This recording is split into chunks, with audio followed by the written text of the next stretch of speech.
So it's a twin story of demographics and geography. So in the world before 1945, if you had iron ore and coal and oil and food, you could industrialize and make something of yourself. And if you failed to have all four of those things, then you were probably a colony because they would be industrialized, you would not, and they would be bringing guns to knife fights. And that is the entirety of the story of the British Empire. In 1945, things changed because the Americans found themselves in a world they didn't recognize.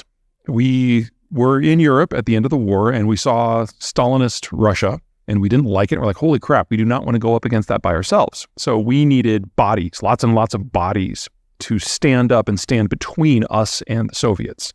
No one wanted to do that because World War II sucked for everybody in Europe.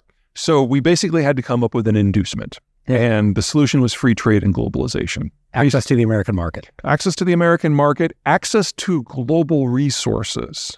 Because it used to be that if you were industrialized and you had a navy, then you could control the flow to this or that mineral or energy source or food source. And if you didn't, you were probably a pre-industrialized subsistence agriculture environment. But now everyone didn't need those four things. They only needed one of them, and they could trade for the rest. And so we all started to develop, and that meant we all started to move into cities. And when you move into cities, kids go from being a free resource and free labor to a really, really expensive conversation piece. And we had fewer of them. And so the population structure started to age in a way it hadn't before. So if you think of a pre-industrial population like a pyramid, lots of children at the bottom, few retirees at the top, it started to open up into a chimney. Child mortality wasn't as bad, people would live longer. And we had this nice period in the advanced world from roughly 1950 to roughly 2000, when instead of having a pyramid, we had a column. Not too many children relative to the total, not too many retirees relative to the total, but a lot of people in their 20s and 30s and 40s who would consume, 40s, 50s, and 60s, who would produce. And it was the fastest economic growth the world has ever seen.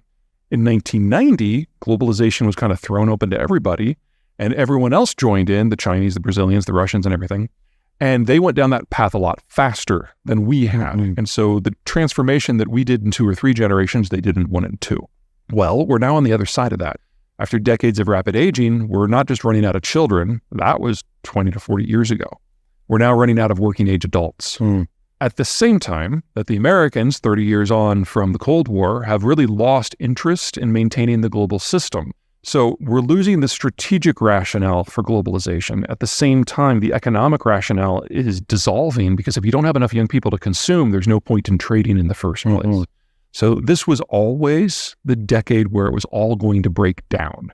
It was just a question of the specifics of the order and just how fast it could happen.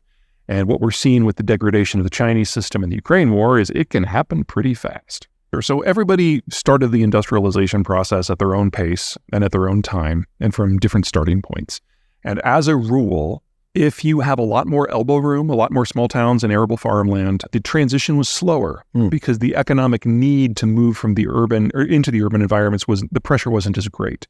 And so in places with a lot of space where the weather is broadly positive, like the United States, that process has been really slow.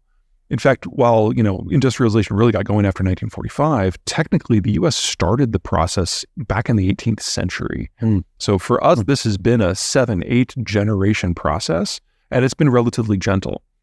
But the Germans became majority urbanized as early as 1900, and then in the post-World War II environment, when they could import food so they didn't have to eat their own crappy food, everyone moved into the cities, and it's by far the most urban environment outside of places like Singapore. So there it's much faster.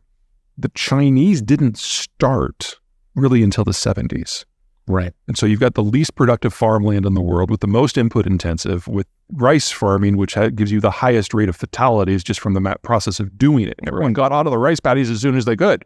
And now they all live in high rises. And so there they went from having 6 and 7 kids to less than 1 in a single generation. So the top of the list in terms of losers is by far China.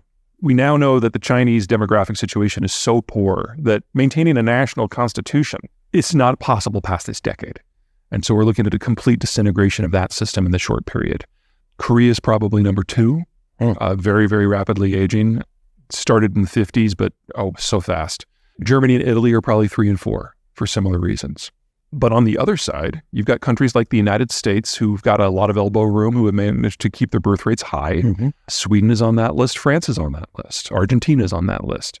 And then there's some countries in the middle where the urbanization is quick, but it's happened so relatively recently that it just hasn't had a chance to really dig in, and it might even be reversible. And that's your Indias, your Indonesias, your Mexicos, and your Brazils. Key thing to remember is that there is no Canada. Canada is not a real place. It's not a real country. It is 10 provinces that have their own sets of rules and their own trade relationships, each one of which trades more with the United States than they do with the rest of Canada. I don't mean that to say that that is a bug. That is a feature because it makes the provinces a lot more dynamic and functional when there are changes in environment.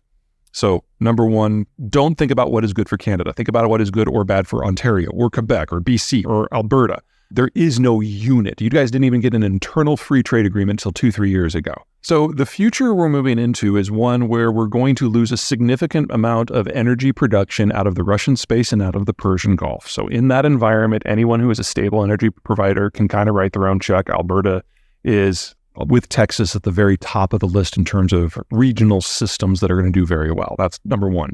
Number two, we're seeing a breakdown in the trade system that allows global fertilizer to be produced. In North America, that does not apply.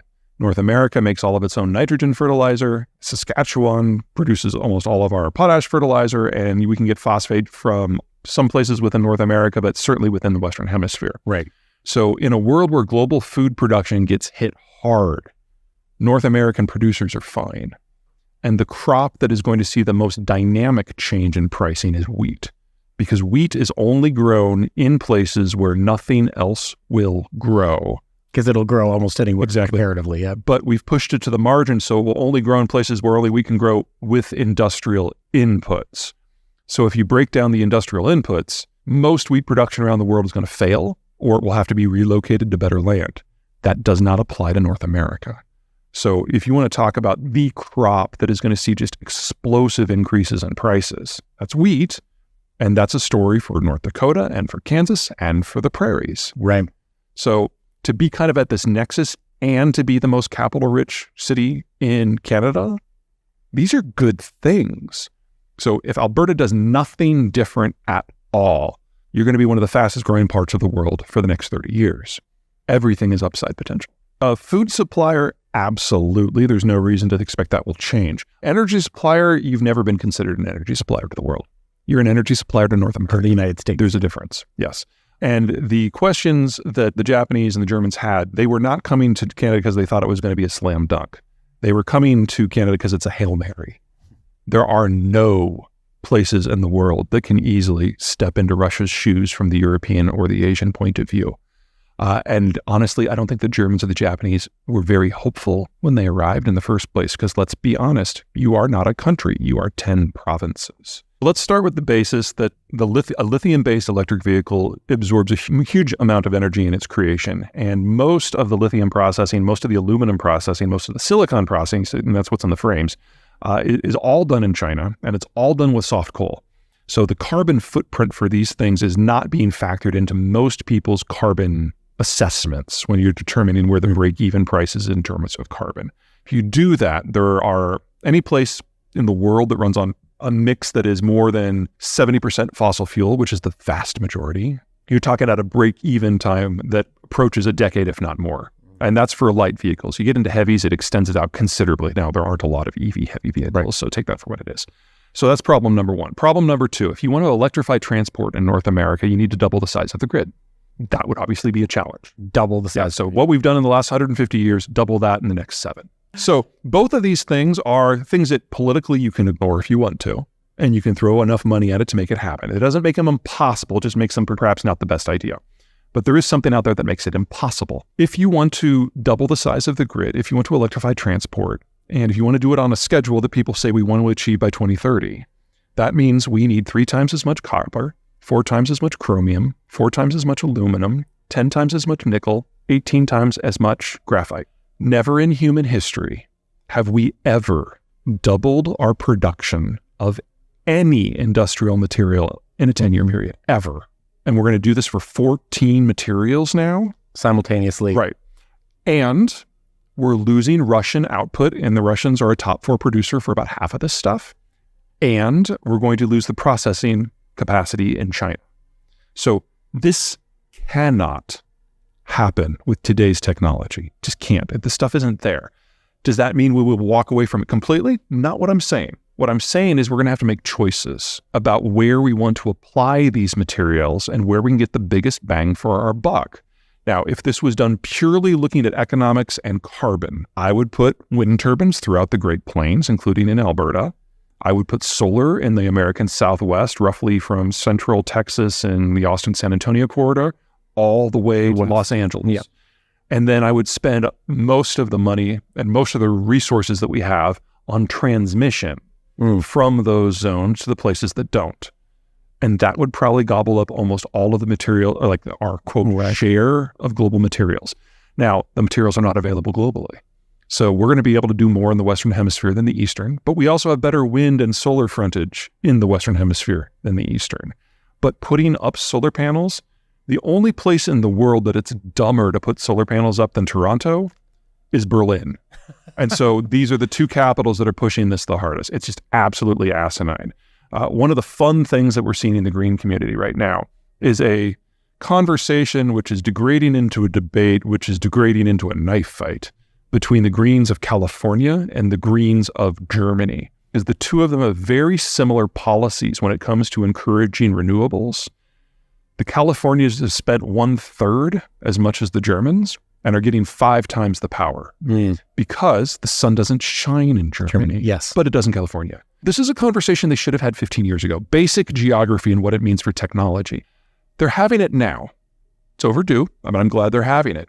And if you start playing the results of that conversation against this materials shortage we're coming across, the Greens are going to be the ones at the lead of deciding where this works and where it doesn't. And that is absolutely the community we want making this decision. We're not there yet, but we are rapidly moving in the right direction. EVs don't make the cut.